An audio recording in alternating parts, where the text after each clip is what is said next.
மாண்புகு மிகு பறை அப்படின்னு சொல்லிட்டு ஒரு படம் பார்த்துருந்தேன்.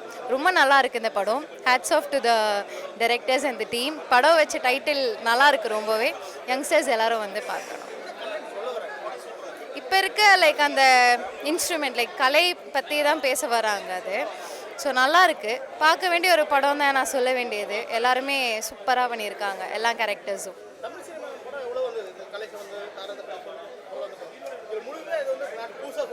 இது நம்மளோட பாரம்பரியமாக வந்து ஒரு கலை தானே இது. நம்ம எல்லாருமே அதை கீழ்த்தனமாக போட்டுட்டோம் நம்ம. ஸோ நிச்சயமாக இது படம் சக்ஸஸ் தான் எனக்கு தெரிஞ்சு. இது நிச்சயமாக எல்லோரும் பார்க்கணும். அண்ட் கிளைமேக்ஸ் ரொம்ப நல்லா இருக்குது. ஹீரோ வந்து புது ஹீரோ அண்ட் ஹீரோயிங்க இப்போ பட்டிங் அப்போ வந்துட்டு இருக்காங்க. எல்லாருமே சூப்பராக பண்ணியிருக்காங்க. கலை வந்து ஒரு கலை தானே, அது ஒரு ஆர்ட் தானே, அதில் என்ன இருக்குது. ஸோ சூப்பர் தான். நல்லா இருந்துச்சுண்ணா. நல்லா கிராமத்து படமாக நல்லா இருந்துச்சு. மாண்புமிகு பறை படம் பார்த்தோம். சின்ன பட்ஜெட் படம் தான், ரொம்ப நல்லா இருந்துச்சு படம். பறைன்னு அந்த டைட்டில் வைக்கும் போது என்ன யோசிச்சோன்னா, நாங்கள் வந்து சரி பறை சம்மந்தமாக ஏதாச்சும் ஒரு இன்க்ளூசிவாக இருக்கும்னு நினச்சோம். ஆனால் வந்து டேரக்டர் வந்து அதை இன்க்ளூசிவாக சொல்லலை. ஒரு லவ் ஸ்டோரி கலந்த கிராமத்து ஸ்டோரி மாதிரி கொண்டு போகிறாரு. ஊருக்குள்ளே நடக்கிற சண்டே மையமாக வச்ச இந்த படம் இது. ஒரு சின்ன பட்ஜெட் படம். இந்த பெரிய பெரிய ஸ்க்ரீனுக்கு வந்தது வந்து ஒரு பெரிய விஷயம். எந்த அளவுக்கு கஷ்டப்பட்டு இந்த படத்தை ரிலீஸ் பண்ணியிருக்காங்க எனக்கு தெரியல. நம்ம நிறையா படங்கள் பார்க்குறோம், பெரிய பட்ஜெட் படம், பெரிய ஹீரோயின் இருக்க படம்லாம் நம்ம பண்ணுறோம். இந்த மாதிரி ஒரு சின்ன பட்ஜெட் படம் பார்க்கும்போது கூட வந்து அவங்களோட பர்ஃபார்மன்ஸு, அந்த புதுசாக அப்கமிங் ஹீரோயின்ஸ்க்கெலாம் வந்து ஒரு நல்ல கேட்வே மாதிரி இது இருக்குது. பொதுமக்களும் இந்த மாதிரி படங்கள் பார்க்கணும். அப்போ தான் வந்து மேலும் மேலும் வந்து அவங்கள ஊக்கப்படுத்துகிற மாதிரி இருக்கும் படம்.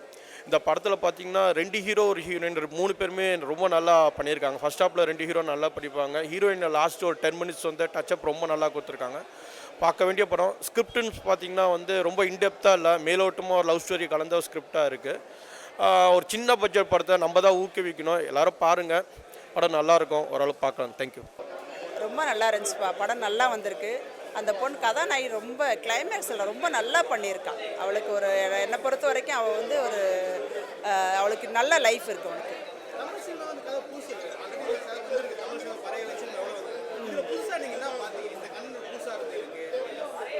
எனக்கு தமிழிசையில் வந்து என்னென்னா கலையில் வந்து முதல்ல உருவாகிறது இந்த பறையில் இருந்தால் கலை உருவாகுது. அதை இன்னும் நிறைய பேருக்கு தெரியாமல் இருக்குது. பட் அதை வந்து இதை தெரியப்படுத்தி கொண்டு வந்திருக்காங்க. பட் இன்னும் இதை கொஞ்சம் செகண்ட் ஹாஃபில் இன்னும் இதை வந்து கலைனா என்ன, இந்த பறை இசையினால் என்னென்ன கலைகள் உருவாயிருக்குங்கிறத விஷயத்தை வந்து வெளிக்கொண்டு வராங்க. அது எனக்கு ரொம்ப ரொம்ப நான் சந்தோஷமாக இருந்துச்சு. இப்போ ஒரு அம்மாவாக நான் என்னென்னா ரொம்ப சந்தோஷப்பட்டேன். ஒரு ஆர்டிஸ்டாக ஒரு ஆடியன்ஸாக பார்க்குறத விட ஒரு அம்மாவை வந்து எனக்கு என்ன கொஞ்சம் மனசளவில் கொஞ்சம் கஷ்டப்பட்டேன். ஏன்னா நெகட்டிவ் ரோலாக பார்க்குறப்போ ஒரு மாதிரி கஷ்டப்பட்டேன். பட் இது வந்து நான் கலையாக எடுத்துக்கிறேன், ஒரு படமாக பார்க்குறேன். என் பிள்ளை இன்னும் மேலும் மேலும் இதில் மேலே வரணும்னு ஆசைப்பட்றேன். மேலே வருவாங்கிற நம்பிக்கை எனக்கு இருக்குது. படம் ரொம்ப சூப்பரான படம். எங்கள் டீம் எல்லாரும் தான் இதில் வந்து வேலை செஞ்சுருக்காங்க. முக்கியமாக எங்கள் மாஸ்டர் எழிலரசன். ப்ளஸ் வந்து நாங்கள் இந்த படத்தை ரொம்ப எதிர்பார்த்து காத்திருந்தோம். நாங்கள் நினச்சபடி படம் சூப்பராக இருக்குது. லாஸ்ட்டில் கிளைமேக்ஸ் வந்து ஹீரோயின் இன்னும் சூப்பராக பண்ணியிருந்தாங்க. அவங்க பெர்ஃபார்மன்ஸ் ரொம்ப நல்லா இருந்துச்சு. ஆனால் சென்னையில் ஆழி கலைக்குழுன்னு சொல்லிட்டு கலைக்குழு ஒன்று வச்சுருக்கோம். இந்த படத்தில் வந்து பறைக்காக நம்ம ஒர்க் பண்ணியிருக்கோம்.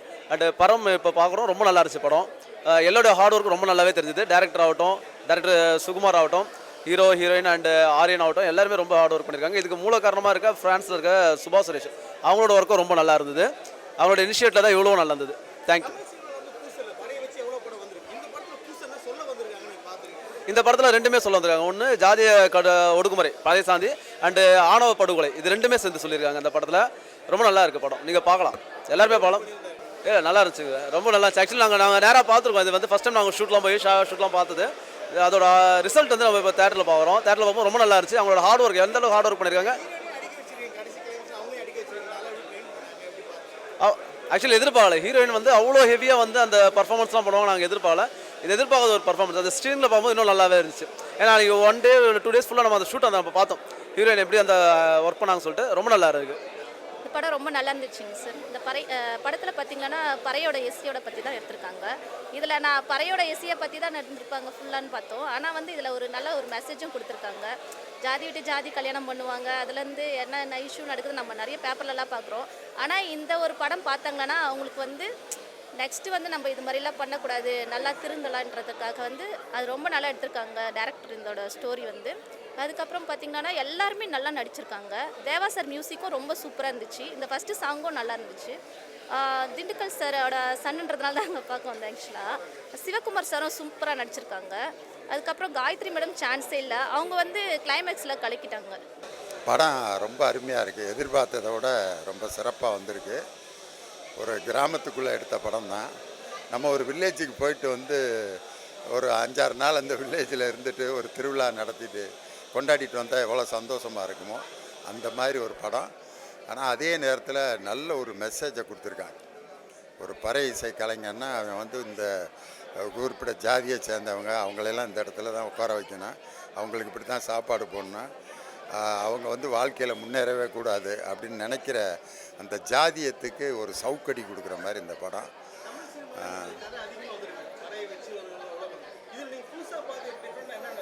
மற்ற படங்களில் பறை இசை கலைஞர்களை பற்றி எத்தனையோ படங்கள் இருக்குது.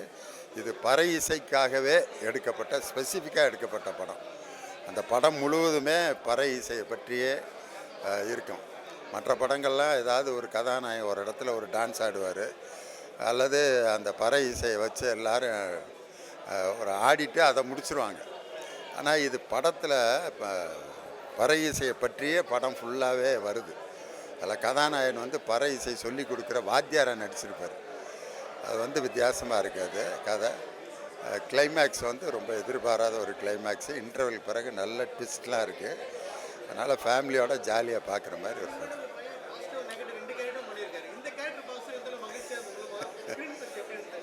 இந்த படத்தில் வந்து என் பையனுடைய கேரக்டர் வந்து ஒரு கிராமத்தில் ஒரு இசைக்கலைஞனாக நடிச்சிருக்கேன். அழகிய கண்ணை படத்தில் பால் ஊற்றுற ஒரு கிராமத்து பையனாக நடிச்சிருந்தேன். சாமானியன் படத்தில் பேங்க் லோனுக்கு அலையிறவனை நடிச்சிருந்தேன். ஆனால் இந்த படத்தில் ஒரு இசைக்கலைஞனாக நடிக்கிறது வந்து ரொம்ப கஷ்டம்.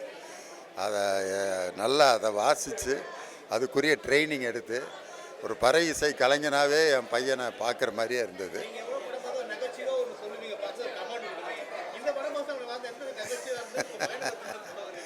இந்த படத்தை பார்க்கும் பொழுது கோயில் திருவிழாவில் போய் ஒரு பறை இசைக்கு நின்று பார்த்துட்டு நம்ம எவ்வளோ ஜாலியாக இருப்போமோ அந்த மகிழ்ச்சியை கொடுத்துச்சு. விட்டுருந்தா நான் வந்து அந்த தேட்டருக்கு சைடில் யாருமே பார்க்கலன்னா எந்திரிச்சு கொஞ்ச நேரம் ஆடிருப்பேன். அப்படி எனக்கு லேசாக ஆடணும் போல் ஒரு மூடு வந்துச்சு. ஆனால் எல்லோரும் பார்த்துட்டு லியோனி தேட்டரில் ஆடிட்டாருன்ட்டு அதை ஒரு நியூஸாக போட்டுருவாங்க. இருந்தாலும் அந்த மாதிரி ஒரு மூடை கொடுத்துச்சு இந்த படம். படத்து ஃபுல்லாகவே மற்ற படங்கள்லாம் ஒரு சின்ன கேப்பில் வரும், இல்லை ஒரு சின்ன ஒரு சீனில் வரும். ஆனால் இந்த படம் ஃபுல்லாகவே முழுக்க முழுக்க பறையை பற்றி, பறை சார்ந்த விஷயங்களை பற்றி சொல்லியிருக்கிறாங்க. அந்த ஆணவ கொலைகள், இந்த ஜாதிக்காரங்க மட்டும்தான் அந்த மாதிரியான விஷயம்லாம் இருக்குல்ல, அதெல்லாம் இருக்கக்கூடாது. இந்த படம் அது எல்லாத்தையும் தடுக்கணும், அது மாதிரின்ற விஷயம் நிறைய விஷயத்தில் சொல்லியிருக்காங்க. இந்த படம் கண்டிப்பாக எல்லோரும் வந்து பார்க்கலாம். ஹீரோ சொல்ல வேணாம், ரொம்ப நல்லா பண்ணியிருக்காரு. அவர் தான் வந்து இந்த படத்தையே கொண்டு போயிருக்காரு. ஹீரோவாக இருக்கட்டும், எழிலரசன் கேரக்டராக இருக்கும், அவங்க 2 பேர் தான் இந்த படத்தை ஃபுல் பிளெஜ்டாக கொண்டு போயிருக்காங்க.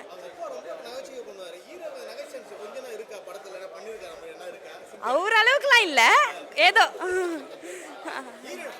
ஹீரோயின் செம்ம, ஹீரோயின் கேரக்டர் செம்ம. அவங்கள அந்த லாஸ்ட்டாக அவங்க கிளைமேக்ஸில் அவங்க எடுத்து அந்த பறையை எடுத்து அவங்க பண்ணது, அந்த கிளைமேக்ஸ் செம்மையாக இருந்துச்சு. அது ஒரு மாதிரி வைப்ரேஷனாக இருந்துச்சு நம்மளுக்கே அந்த பார்க்க போகிறது.